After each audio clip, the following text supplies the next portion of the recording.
Ever wonder why some keyboards click and some feel soft and quiet? Let's break down mechanical versus membrane and why it actually matters.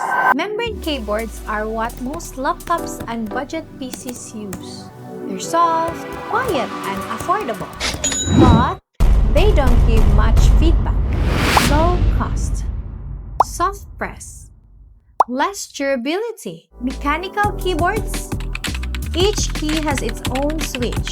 That's why they're louder, more tactile, and built to last. Better typing feels, more durable, customizable switches. If you type a lot, love the click, or if you just want a satisfying feel, go mechanical.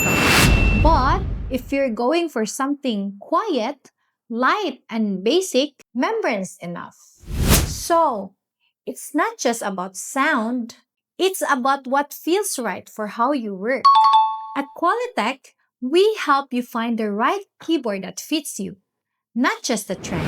Which do you prefer, mechanical or membrane? Let us know in the comments. Your techie partner for life.